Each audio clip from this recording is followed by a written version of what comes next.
만나야 할 사람은 언젠가는 꼭 만난다는 말이 있죠. 그게 하늘이 맺어준 천륜, 부모 자식 간이라면 더더욱 그럴 거라고 생각합니다.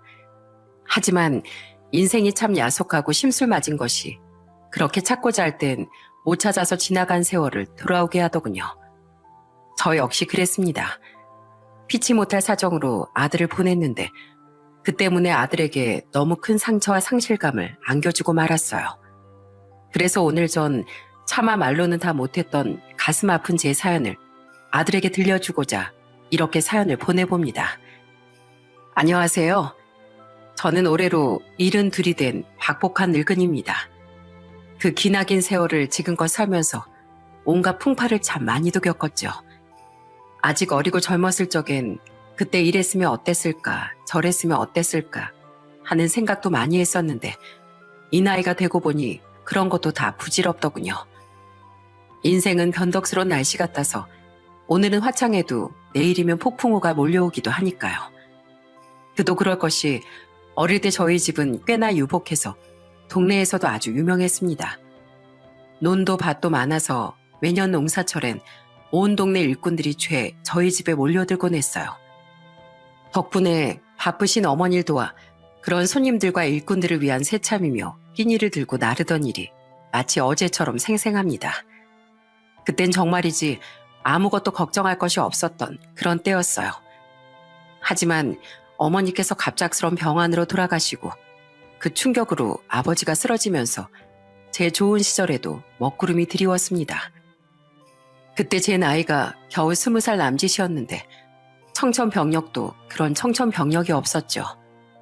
아버지께선 충격으로 쓰러지신 뒤 몸 반쪽을 움직이지 못하셨는데 제가 그 병수발만 10년 정도를 했습니다. 중풍이라고 하는데 식사를 하실 때도 그저 몸을 일으킬 때도 늘 제 도움이 필요하셨죠.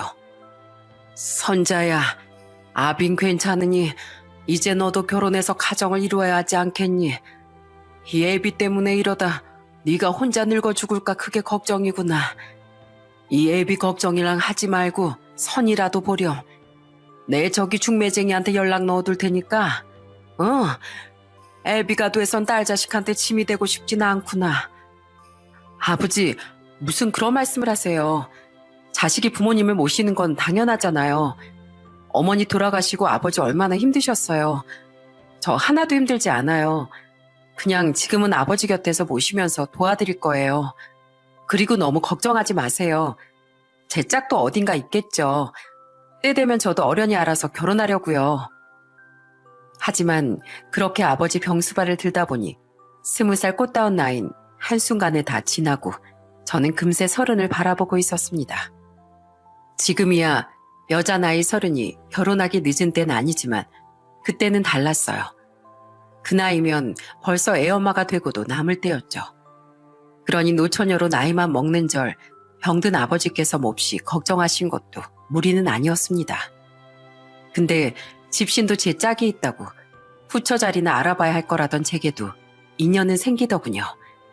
저희 집에 드나들며 농사일을 도와주던 일꾼이었는데 우연찮게 대화를 하게 되면서 서로를 마음에 두게 되었죠. 전 선자 씨 마음 다 이해해요. 아프신 부모님 모시는 게 참 쉽지가 않죠. 저도 부모님께서 건강이 좋지 않아 제가 모시고 있거든요. 혹시 힘든 일 있으면 언제든 제게 말씀하세요. 언제든지 도와줄게요. 남자의 이름은 강정훈으로 저보다 1살 위였습니다. 집안 사정이 좋지 않아 여기저기 돌아다니며 일을 해서 부모님을 모시고 있다는데 사람이 참 건실해 보였죠.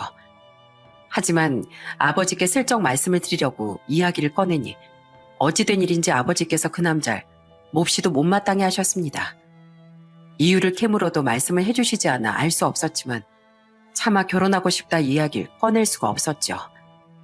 덕분에 남자와 결혼하고 부부가 된 건 얼마 뒤 아버지께서 돌아가시고 난 뒤 제 나이가 꼭 30이 되었을 때였어요. 남자는 집에 머무르며 힘들어하는 절 위로해가며 장례를 도와주었고 그게 제 결심을 부추겼습니다. 그렇게 저희는 아버지 장례가 끝나고 얼마 지나지 않아 간소한 식을 올리고 부부가 되었고요. 하지만 아버지께서 남편을 마음에 들어하지 않았던 건 다 이유가 있더군요. 그간 제게 보여준 모습은 전부 거짓이었던 건지 남편은 결혼하고 얼마 뒤 곧장 본색을 드러냈습니다. 당신 이거 어떻게 된 거야? 나 몰래 땅을 팔아? 그리고 그것도 모자라 그 큰 돈을 다 어디다 썼냐고. 거 남자가 사업하다 보면 이리저리 돈 나갈 곳이 얼마나 많은데 그 푼돈 가지고 이 난리야? 여자가 남자 하는 일에 이러쿵저러쿵 하는 거 아니야? 암탉이 울면 집이 망한다는 소리도 못 들어봤어? 시끄럽고 내 일에 참견하지 마. 남편은 결혼하자마자 농사일은 뒷전으로 하고 저 몰래 그 많던 땅을 모조리 팔아 사업을 시작했어요.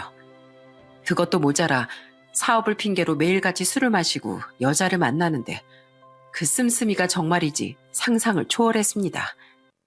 파렴치한 양아치 그 이상 그 이하도 아니었어요. 저는 남편의 그런 본 모습을 알게 되자마자 더는 허튼 짓을 할 수 없도록 남은 통장과 폐물들을 모조리 감추었어요. 이미 너무 많은 가산을 탕진한 후였지만 그거라도 지켜야만 했습니다. 그도 그럴 것이 결혼하고 1년 이미 제 뱃속엔 아이가 자라고 있었으니까요. 앞으로 이 아이를 키우려면 어떻게든 뭐라도 해야 했죠. 돈 어딨어? 어디다 감췄어? 당장 가져오지 못해? 돈 가져와, 돈 가져오라고. 돈 없어. 당신이 다 썼잖아. 더는 안 돼.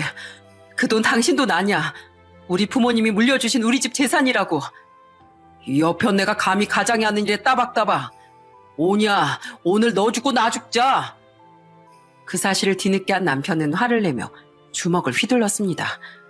상을 얻고 그릇을 던지고 정말이지 전쟁이 따로 없었죠.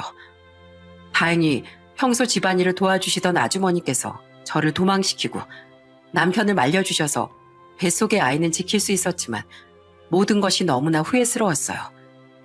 아버지께서 그리 말씀하셨을 땐 다 이유가 있었을 텐데 좀 더 캐물어서 그 이유를 미리 들었어야 했는데 그 생각만 머릿속을 맴돌았죠. 하지만 이미 뱃속의 아이는 쑥쑥 자라고 있었고 저는 어떻게 할 수가 없었습니다. 이혼하면 그 이유가 무엇이든 여자가 죄인이 되는 그런 때였습니다.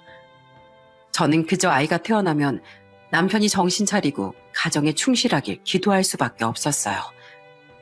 다행인지 불행인지 그렇게 난리를 치던 남편도 제 배가 점점 불러오자 조금씩 수그러들었습니다. 가끔 돈이 필요하다며 슬쩍 통장을 달라 할 때가 있었지만 전 끝까지 통장과 폐물을 숨겨둔 곳을 알려주지 않았고요. 근데 정말 사람이 바뀌기라도 한 것처럼 남편은 그런 제게 다시는 주먹질을 하지도 언성을 높이지도 않았어요. 남편과 둘이서 아이의 이름을 강명진이라고 미리 짓기도 하고 마치 연애하던 때로 돌아간 것처럼 지냈죠. 이제 괜찮은 걸까? 이 사람도 뭔가 깨달은 걸까 하며 저는 조금씩 안심했습니다. 그리고 그렇게 산딸이 가까워져 저는 아이를 낳기 위해 병원으로 가게 되었고요. 이제 드디어 우리 아이가 태어나는 거야? 당신 그동안 고생 많았어. 내가 못나서 당신한테 못된 짓도 많이 했는데 당신도 우리 아이도 이렇게 잘 버텨줘서 너무 미안하고 고마워.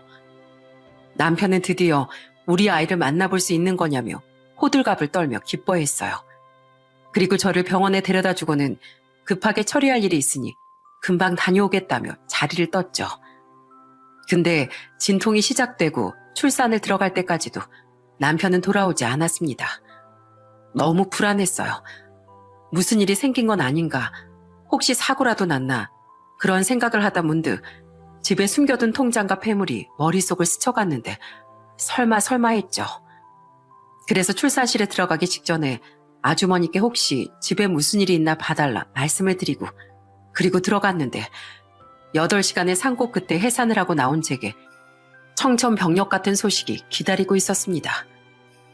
아이고, 선자야, 일을 어떻게 하니?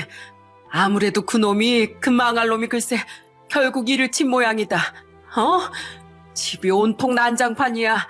온갖 세간살이 다 헤집어 놓고 그놈도 집에 없어. 너 통장이랑 폐물도 다 감춰둔 거 맞지? 잘 감춰둔 거 맞지?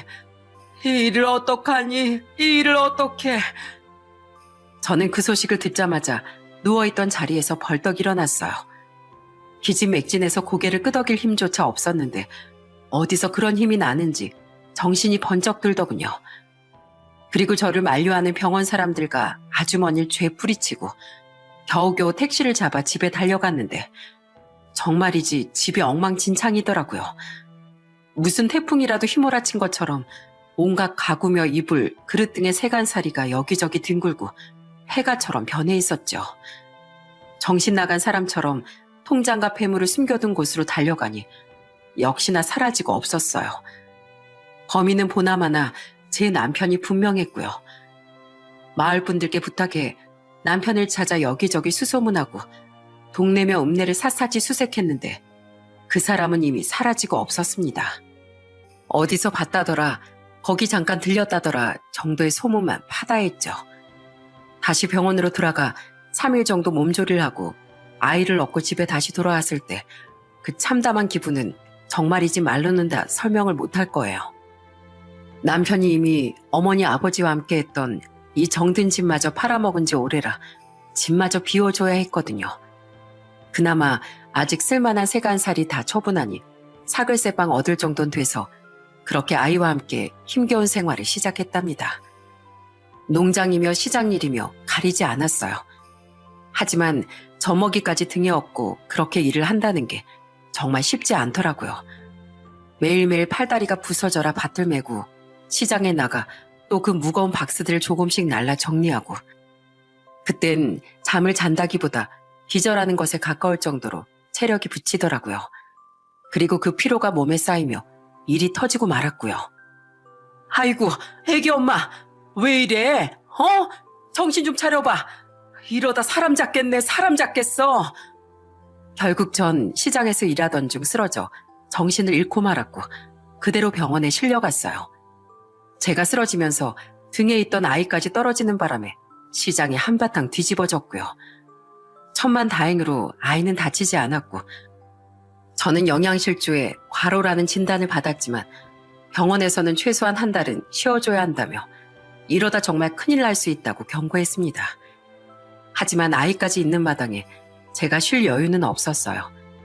당장 하루 벌어 하루 먹고 살고 있는데 한 달이나 쉴 돈은 없었으니까요.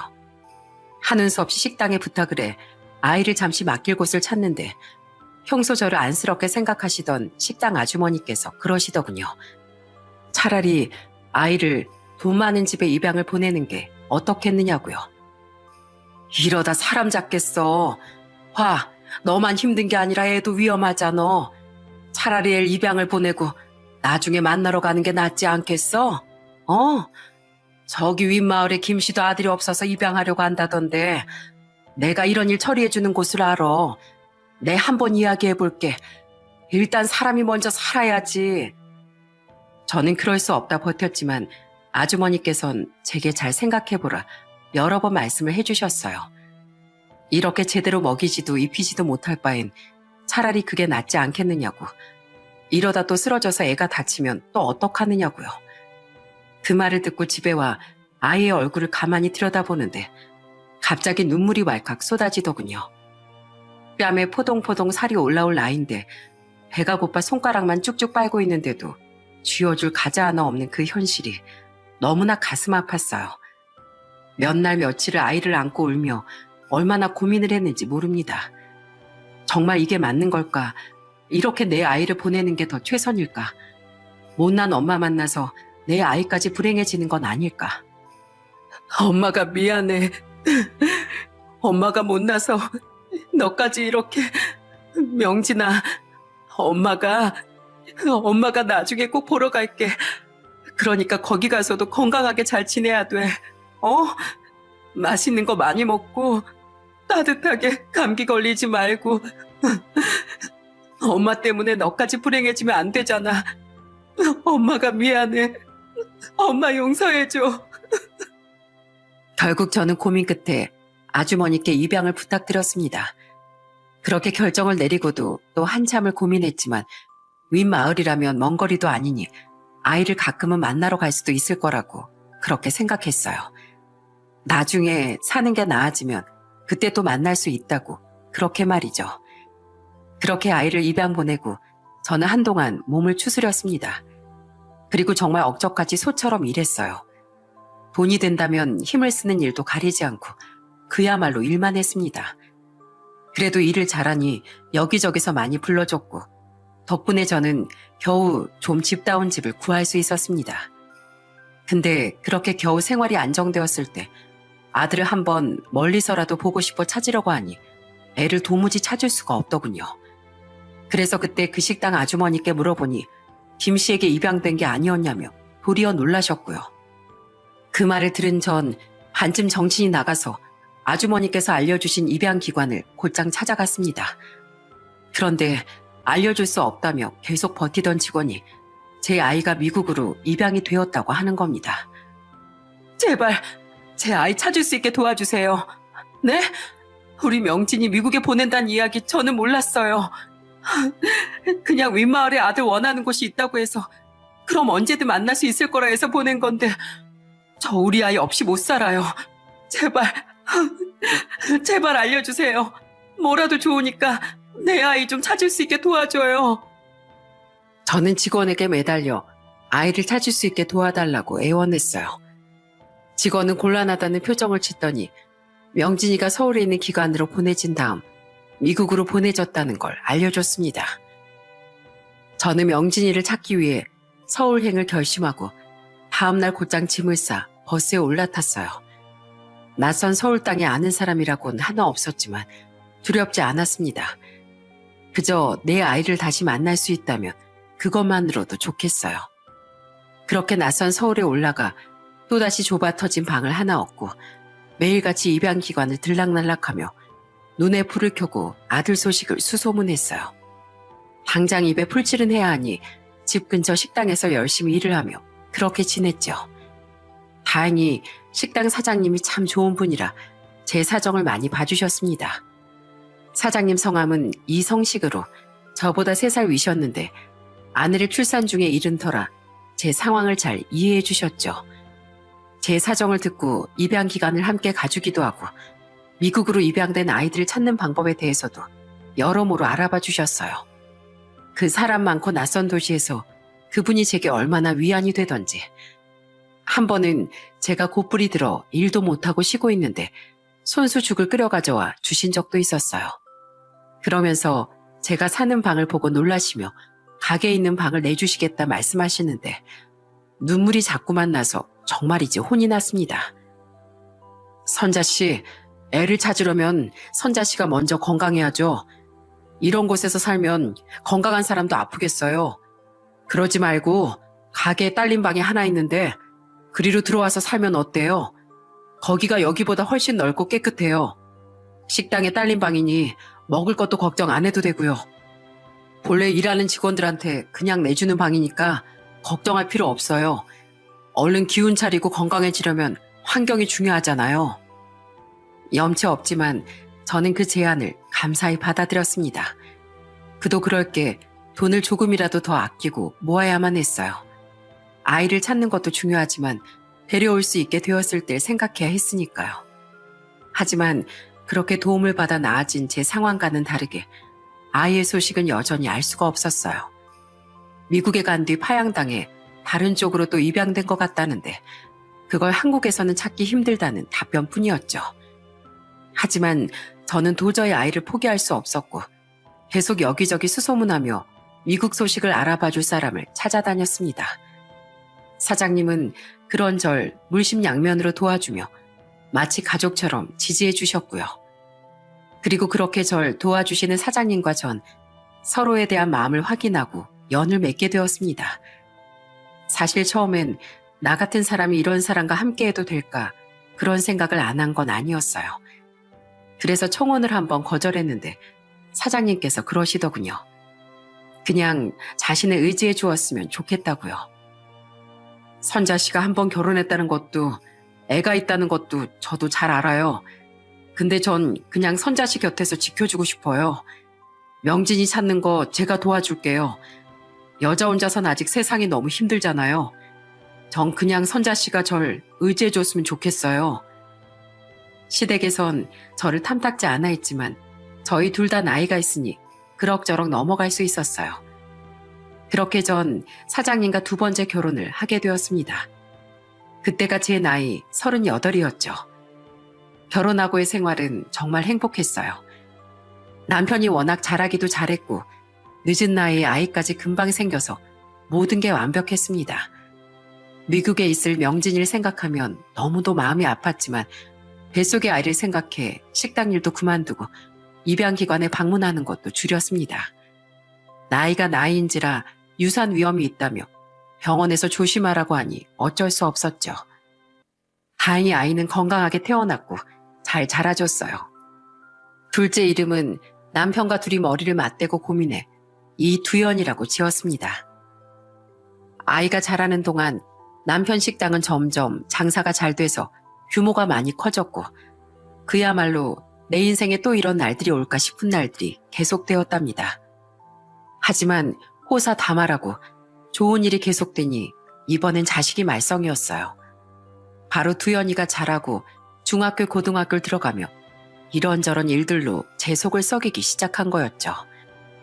학교를 빠지고 노는 일도 일상다반사였고 나쁜 아이들과 어울려 다닌다는 소문이 파다했습니다. 애들이랑 싸우는 바람에 학교에도 수차례 불려가야 했고요. 그래서 그런 아들을 바로잡으려 제가 혼내면 매번 대들기 일쑤였습니다. 엄마가 무슨 상관인데? 잔소리 좀 그만해요. 나 공부하기 싫다고 몇 번이나 말했잖아요. 싫다는데 왜 자꾸 싫은 걸 억지로 하라고 그래요? 나중에 그냥 아빠 식당 물려받으면 그만이잖아요. 대체 엄마가 뭔데? 나 할머니한테 다 들었어요. 엄마도 학교 안 나왔다면서요? 엄마도 학교 안 다녔으면서 왜 자꾸 나한테만 다니래? 그나마 남편 앞에선 얌전해서 남편이 아들을 훈육했지만 제 말은 속이의 경일기였습니다. 제 말이라면 무조건 반대하고 반항하기를 일삼았죠. 나이 먹으면서 좀 정신을 차렸는지 얌전해졌는데 정말 공부에 취미가 없었던지 대학을 때려치우는 바람에 또 집이 발칵 뒤집어졌습니다. 공부 안 하고 그냥 바로 일하면 될 거 아니에요. 엄마, 제발 내 나이가 몇인데 이래라 저래라 그만 좀 해요. 나도 이제 성인이야, 성인. 취업이라도 하겠다고 하니 남편도 저도 더는 말하지 않기로 하고 아들을 지켜봤어요. 하지만 공부는 싫은데 힘든 일은 마다하니 취업이 될 리가 없었죠. 결국 그 핑계로 몇 년을 그렇게 놀아버리는데 남편도 저도 참 많이 속을 썩었습니다. 그러다 저도 안 되겠던지 남편 식당을 도와주겠다며 일을 배우겠다고 했을 땐 뭐라도 해볼 생각이 있구나 하며 차라리 안심했고요. 두연인 그렇게 식당 일을 배우다 식당에서 일하던 또래 여자아이와 눈이 맞아 결혼까지 하게 됐습니다. 김수희라고 평소 성실한 아이는 아니었던 터라 저도 남편도 마음에 차진 않았어요. 그래도 지가 좋다니 할 수 없이 결혼을 축복해 주었죠. 바람 잘 날 없던 집안이 조용한 것만으로도 우리는 만족했던 겁니다. 이렇게라도 두연이가 자리를 잡을 수 있다면 그걸로 되었다고 말이죠. 그렇게 명진이의 소식은 더는 듣지 못한 채 세월은 유수같이 흘러갔습니다. 잘 살곤 있는지 혹시나 죽은 건 아닌지 걱정이 되었지만 다들 찾을 수 없다고 하니 그저 기다릴 수밖에 없었죠. 그나마 두연이가 가정을 이루며 많이 점잖아졌다는 게 저희 부부의 희망이었어요. 다른 걱정이 있다면 남편이 나이가 들면서 당뇨가 심해진 거였는데 덕분에 저와 두연이가 식당 일도 하고 남편을 돌보며 그렇게 살았습니다. 하지만 남편의 병세는 나아지지 않았고 결국엔 합병증이 오고 말았어요. 그 착한 사람이 말년에 그 고통 속에서 고생만 하다 그렇게 눈을 감고 말았죠. 그때 남편 나이가 67이었는데 그렇게 가버리니 제 가슴도 찢어졌습니다. 마지막까지 제 걱정, 아들 걱정만 하다 눈도 제대로 감지 못하고 갔는데 아픈 사람이 제 걱정은 않고 난 걱정만 하니 도리어 제가 힘들고 마음이 더 아팠죠. 명진이 찾아주겠다고 약속했는데 미안해. 나 없다고 너무 슬퍼하지 말고 아프지 말고 잘 살다가 와. 내가 먼저 가서 기다릴게. 당신 지켜주겠다며 데려와 놓고 이렇게 먼저 가서 미안해. 당신 이렇게 고생하다 가면 어떡해 해요? 손주 태어나면 재롱도 보고 그러고 효도도 받고 나랑 같이 여기저기 다니기로 해놓고 이렇게 허망하게 가면 난 이제 어떡하라고. 남편마저 그리 떠나고 나니 참 많은 것들이 허망하고 지치더군요. 저도 이제 70을 바라보는데 명진인 죽었는지 살았는지 소식도 모르고 그저 모든 것이 막막했습니다. 그런 제 마음을 아는지 두연이가 일 그만두고 이제 쉬시라며 저를 모시겠다고 했을 땐 얼마나 고마웠는지 모릅니다. 어릴 때 그렇게 속을 썩이더니 이제야 철이 들었구나 하며 그러겠다고 했죠. 근데 그러고 식당 일도 그만두고 집에서 쉬는데 두연이가 하루는 그러더라고요. 요즘 식당이 잘 안 된다며 아버지 유산을 자신이 관리하면 안 되겠느냐고. 남편이 죽기 전 두연이가 아직 철이 없다며 건물이며 집 명의를 전부 제 앞으로 해줬는데 그게 필요하다면서요. 엄마, 솔직히 내가 이런 말은 안 하려고 했는데 식당이 요즘 워낙 불경기라 좀 어려워요. 그래서 어떻게 돈이라도 융통해서 버텨보려고 해도 명의가 다 엄마 거라 뭘 할 수가 없어. 집이든 식당이든 담보 잡고 대출받아서 좀 버티면 금방 잘 될 것 같은데 그냥 제 명의로 돌려주시면 안 돼요? 어차피 엄마 우리랑 같이 살고 있고 나중에 결국 내가 다 물려받을 건데. 그 이야기를 듣는데 어째서인지 순간 첫 번째 남편이 제 전 재산을 가지고 도망갔던 일이 떠올랐습니다. 설마 내 속으로 낳은 자식인데 그럴까 싶었지만서도 그래서 그 부탁을 거절했고요. 하지만 그렇게 거절하자 아들과 며느리가 제 앞에서 이렇게 큰 소리로 대거리를 하며 싸우는 날들이 늘어갔습니다. 심한 날은 갖은 욕설을 하며 서로 죽일 듯이 싸우는데 집안 분위기가 살얼음판을 걷는 것 같았어요. 그래서 어쩌자는 건데? 당장 가게가 유지가 안 되는데 뭐 저거 쥐고 앉아서 굶어 죽기라도 하겠다는 거야? 어떻게든 좀 해보라고. 당신 아버님 유산 받은 거 있잖아. 그거 이미 가게 들어간 지가 언젠데 그 소리야. 나도 몰라. 엄마가 남은 유산을 쥐고 안 놔주는데 나보고 뭘 더 어떡하라고. 당신이 엄마한테 이야기해보던가. 눈만 마주쳐도 서로 으르렁거리고 제게도 그리 눈치를 주는데 제가 무슨 부귀영화를 보자고 남편의 유산을 쥐고 있는지 더는 모르겠더군요. 자식이 돈 때문에 고생하는 걸 계속 지켜보는 것도 정말이지 못할 짓이었고요. 결국 하는 수 없이 저는 남편의 유산인 집과 건물의 명의를 아들에게 넘겨주었습니다. 아들은 저를 꼭 안으며 덕분에 급한 불을 끌 수 있게 되었다며 감사하다며 앞으로 더 효도하겠다고 약속했고요. 엄마 내가 못나서 미안해요. 근데 정말 나도 대출이고 뭐고 꽉 막혀서 어쩔 수가 없었어요. 내가 이걸로 어떻게 해서든 식당 다시 일으켜 세워볼게요. 엄마 그동안 우리가 맨날 싸워서 힘들었죠? 그래, 이참에 온천 여행이라도 다녀오세요. 저기 마침 아는 사람이 좀 싸게 해준다고 하는데 일주일 정도 가셔서 쉬고 와요. 네? 엄마 무릎이랑 허리도 안 좋잖아. 온천이 무릎이랑 허리에 그렇게 좋대. 저는 복잡해진 머리도 식힐 겸 아들의 제안대로 그렇게 여행을 떠났습니다. 일주일 뒤 어떤 일이 일어날지도 모르고 그땐 다 잘 돼서 다행이다. 그렇게만 생각했죠. 얼마나 바보 같았는지. 하지만 대체 어느 부모가 이런 일을 예상할 수 있을까요? 내 배 아파 낳은 자식이 부모를 그렇게 버릴 거라고요. 누구세요? 누구신데 자꾸 남의 집 배를 눌러요? 예? 아니 여기 우리 집인데 우리 두연이 어디 갔어요? 무슨 말씀이세요? 이사한 지 벌써 3일이나 지났구만. 여행에 다녀오니 우리가 살던 집은 다른 사람의 집이 되어 있더라고요. 두연이도 며느리도 번호도 없는 번호라는 메시지만 흘러나왔고요. 뭔가 잘못돼도 단단히 잘못되었다. 착오가 있는 거다 하며 식당으로 달려갔는데 식당은 그새 문을 닫고 폐업했다는 종이만 한 장 달랑 붙어 있더군요. 그 사장님 식당 건물이랑 집 전부 정리하셨는데 금매가로 파셔서 금방 나갔거든요. 설마 모르셨어요? 한번 전화라도 해보세요. 세상에 이게 도대체 무슨 일이래.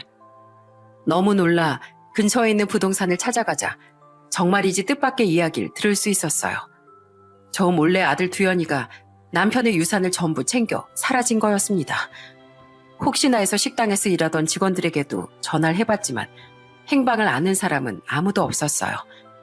하루아침에 가방 하나만 달랑 들고 저는 그렇게 길거리로 나앉은 겁니다. 실성한 사람처럼 그날 밤 늦도록 여기저기 수소문하다 결국 제 통장에 남아있던 돈을 탈탈 털어 저렴한 월세를 얻고 자리에 누웠는데 정말이지 믿을 수가 없었어요. 전 남편 때도 그 충격을 견딜 수가 없었는데 내 자식이, 내가 10달을 배 아파 낳은 자식이 이렇게 날 버리다니 정말 뭐라 말할 수 없는 허망함과 슬픔이 밀려왔습니다.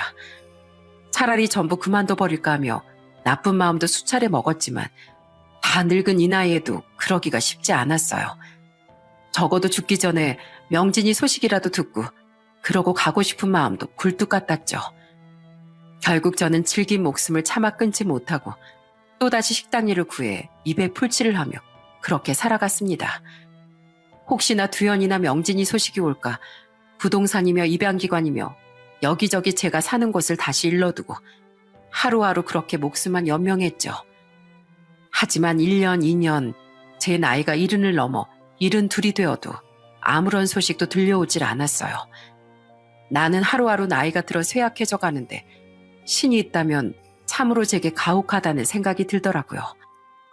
근데 하루는 그날도 제가 식당 일 끝내고 집에 돌아가는데 웬 남자 하나가 제가 사는 건물 앞에 서 있더군요.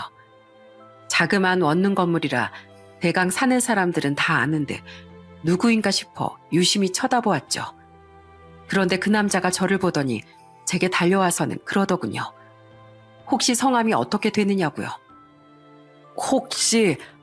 혹시 할머니 성함이 어떻게 되세요? 박선자 맞아요? 저 혹시 못 알아보시겠어요? 남자는 한국어가 서툰 듯 발음이 조금 불명확했어요. 그래서 몇 번이고 무슨 말인가 다시 되물으며 얼굴을 보는데 순간 벼락이라도 맞은 것처럼 머리가 어지럽고 손발이 덜덜 떨렸습니다. 분명 낯선 얼굴인데 그 얼굴이 영 낯설지가 않고 어쩐지 눈물이 왈칵 쏟아졌어요. 네, 아무리 세월이 흘렀어도 어미는 자식 얼굴을 알아본다고 그 남자가 바로 제 아들 명진이라는 걸 단번에 알아본 거죠. 세상에, 너 명진이니? 정말 명진이야? 명진아, 아이고, 명진아. 이게 어떻게 된 일이야? 어떻게 알고 찾아왔어? 엄마가 너를 얼마나 찾았는데. 명진아, 어디 얼굴 좀 보자. 엄마가 미안해. 엄마가 잘못했어. 엄마, 나 명진이 맞아요. 나 알아볼 수 있겠어? 엄마 왜 나 버렸어? 나 엄마 너무 보고 싶었어. 엄마, 나 왜 버렸어? 나 엄마가 너무 그리웠어. 명진이를 끌어안고 다리에 힘이 풀려 그대로 길바닥에 주저앉았어요. 수도꼭지라도 쓴 것 마냥 눈물이 나서 말을 잇기도 힘든데 이게 꿈인가 생시인가 싶고 이게 꿈이라면 영원히 깨지 않고 싶다고 그렇게 어린아이처럼 엉엉 울었습니다.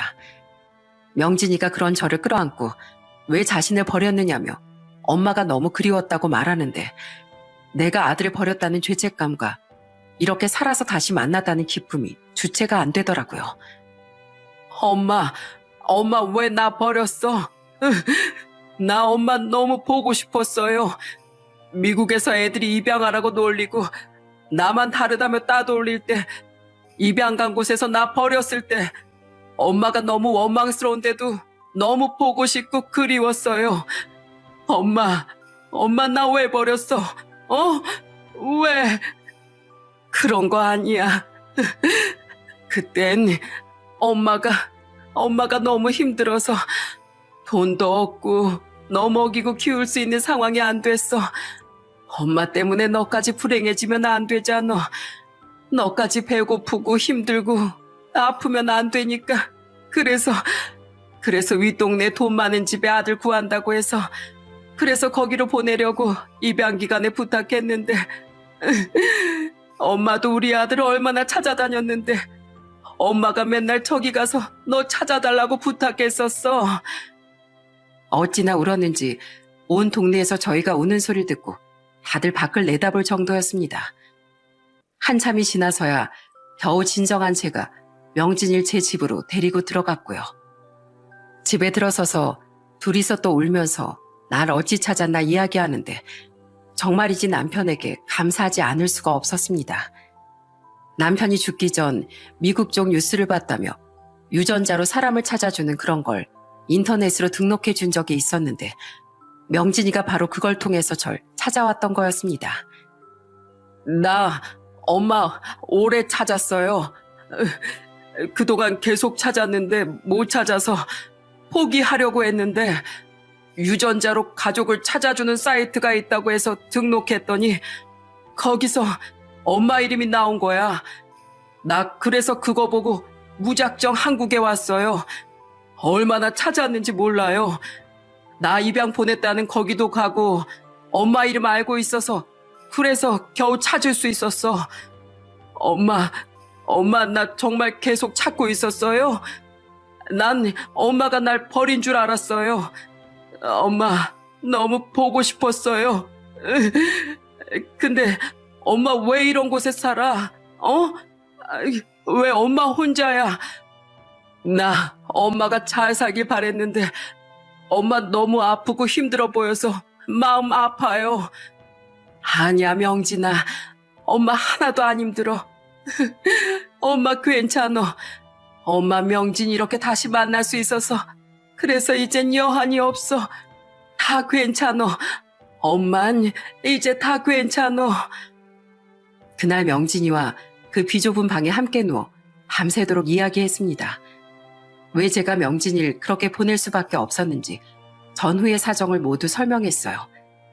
명진이는 제 아빠 이야기를 듣고 충격을 받은 듯 했지만 제가 자신을 계속 찾고 있었다는 말에 다시 눈물을 흘렸습니다. 그리고 양부모님은 어떤 분인지, 어떻게 살았는지, 아픈 곳은 없는지 너무 많은 것들을 궁금해하는 제게 명진이는 자신의 이야기를 하나하나 해주었어요. 지금의 부모님은 첫 번째, 두 번째 입양 갔던 곳에서 파양당하고 만난 세 번째 양부모님이라는 거. 그리고 그분들이 명진이가 아직 어릴 때 인종차별로 힘들어할 때 뿌리는 중요하다며 명진이가 한국인이라는 걸 가르쳐준 일 등등. 명진이가 외국 이름을 쓰지 않고 한글 이름을 그대로 쓰는 이유도 지금의 부모님 덕분이라고 했습니다. 어릴 적 사진을 아직 가지고 있는 것도 그게 친부모를 찾을 때 도움이 될 거라며 지금의 부모님이 보관해 주셨다면서요. 지금 부모님 아주 좋은 분이에요. 두 분이 없었다면 이렇게 엄마를 찾지도 못했을 거야. 엄마가 나 보낼 때 입혀보냈던 옷이랑 신발 전부 아직 그대로 가지고 있어요. 혹시 엄마가 날 못 알아볼까봐 여기도 가지고 왔어. 엄마랑 나랑 찍은 사진도. 그래서 지금까지 여기 지갑에 넣고 다녔어요. 엄마, 나 엄마라고 정말 불러보고 싶었어요. 내일 나랑 우리 부모님 만나러 가요. 두 분도 엄마 무척 보고 싶어 하세요. 저는 그렇게 무려 40년 만에 다시 만난 아들의 손을 꼭 잡고 그렇게 잠이 들었습니다. 그리고 다음날 명진이와 함께 미국에서 함께 왔다는 부모를 만나 식사도 하며 좋은 시간을 보냈죠. 비록 서로 말이 달라서 대화가 잘 통하진 않았지만 명진이가 중간에서 통역을 해주었고 저는 두 사람의 손을 꼭 잡고 감사하다 말을 전했습니다. 그런 제 마음을 다 안다는 듯 두 사람 모두 제가 말을 하는 내내 눈시울을 붉혔어요. 제 아이를 이렇게 귀하게 잘 키워주셔서 감사합니다. 지금껏 살면서 이렇게 행복한 적이 없네요. 이제 죽어도 여한이 없습니다. 두 분이 제 은인이에요. 평생을 다해도 못 갚을 은혜를 제가 입었어요. 감사합니다. 정말 감사합니다. 명진이가 한국에 머무를 수 있는 기간은 2주 남짓으로 저는 그 2주 동안 그간 제 아이와 하지 못했던 많은 것들을 했습니다. 손수 삼시세끼 밥을 지어주고 사진을 찍고 아직 한국이 나서 명진이를 데리고 이곳저곳 여행을 다녔어요. 하루하루가 어찌나 빠르게 지나가던지 매 순간이 아쉽고 안타까웠습니다. 할 수만 있다면 미국으로 따라가고 싶었지만 이제 아무것도 없어 짐밖에 되지 않는 제가 차마 그럴 순 없어 그 마음을 꾹꾹 삼켜야만 했어요. 그리고 명진이가 다시 떠나기 하루 전날 명진이는 제 손을 잡고 말하더군요. 엄마가 날 버린 거라고 생각하지 않아요. 엄만 날 살리려고 그랬던 거야. 그리고 날 계속 찾아줬고 난 그런 엄마가 이렇게 힘들게 사는 걸 바라지 않아요. 엄마가 내게 정말 미안하면 그냥 받아줘요. 그리고 제가 꼭 몇 달 안에 다시 돌아올게요. 미국에 일 때문에 들어갔다가 다시 돌아올 거예요. 그러니까 나 꼭 기다려줬으면 좋겠어요. 명진인 이 말을 남기고 미국으로 다시 돌아갔고 정확히 5달 뒤에 한국으로 다시 들어왔습니다. 그리고 제가 이렇게 혼자 힘들게 사는 걸 볼 수 없어 한국 지사로 이동을 신청했다는 놀라운 이야기를 꺼냈습니다.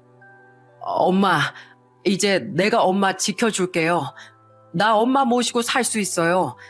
미국에서 아주 큰 회사 다니는데 한국에도 그 회사 있어서 여기서도 일할 수 있어요. 엄마, 이제 아무 걱정하지 말고 나랑 좋은 곳 여행도 다니고 맛있는 거 먹으면서 행복하게 살아요. 나 엄마랑 떨어져 있던 시간만큼 같이 지내고 싶어요. 알고 보니 명진인 미국에서도 아주 큰 글로벌 기업에 다니고 있더라고요. 직책도 아주 높아서 한국 지사로 이동해 오면서 여러 좋은 조건과 사택도 제공받았다며 함께 살자고 말해주었죠. 저는 아들에게 죄스러운 마음을 떨칠 수가 없었지만 그 제안을 차마 거부할 수가 없었습니다. 명진이를 찾아 헤맨 만큼 곁에 있어주고 챙겨주고 싶은 마음이 너무나 간절했어요. 어쩌면 제 욕심일지도 모르지만 이렇게 다 늙어 남은 시간이 얼마 되지 않는데 그 시간마저 후회하며 살고 싶지 않았습니다. 남편에게 버림받고 새로운 사람을 만나 가정을 꾸리고 내 손으로 키운 아들에게 버림을 받은 뒤 어쩌면 죽었을지도 모른다 생각했던 아들과 40년 만에 만나다니. 명진이가 한국으로 직장을 옮기면서 우린 많은 것들을 함께 할 수 있었어요. 그간 찾아뵙지 못한 어머니 아버지도 뵐 겸 명진이에게 할머니 할아버지도 소개시켜 줄 겸 고향에 있는 부모님 산소에도 방문했죠. 아버지, 어머니, 제가 너무 오래 못 왔죠? 죄송해요. 그래도 너무 혼내지 마세요. 명진이랑 같이 왔으니까. 명진아, 인사드리려무나 할머니 할아버지셔. 할아버지, 할머니, 안녕하세요. 한 번도 제가 직접 뵙지 못했지만 이젠 걱정하지 마세요. 제가 엄마를 꼭 지켜드릴 거예요. 이젠 떨어지지 않을 거예요. 이젠 명절마다 엄마랑 찾아올게요. 사랑합니다. 명진인 그렇게 말을 하며 산소에 있는 잡초들을 뜯어가며 갑자기 눈물을 흘리기 시작하더군요. 아마 가슴 속에 숨겨져 있던 뭔가 모를 가족이라는 두 글자 때문이 아니었을까 싶었습니다. 한 번도 보지 못한 할아버지 할머니 산소를 보면서 묘한 감정이 들었던 거겠죠. 명진이 함께 벌초를 하고 예전 제가 부모님과 함께 살았던 집도 둘러보고 이제 고향의 저를 기억해 주시는 분은 더 이상 계시지 않았지만 그래도 참 반갑고 기뻤어요. 그토록 애타게 찾던 아들이 옆에 함께 있으니 더할 나위가 없었죠. 멀고 먼 길을 돌아왔지만 명진이 덕에 저도 이제 비로소 마음이 평화롭고 행복한 나날을 보내고 있답니다. 그저 마음에 조금 걸리는 일이라면 두연이인데 얼마 전 어떻게 알았는지 제게 연락이 왔더군요.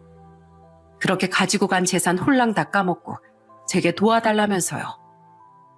엄마, 형 찾았다면서요?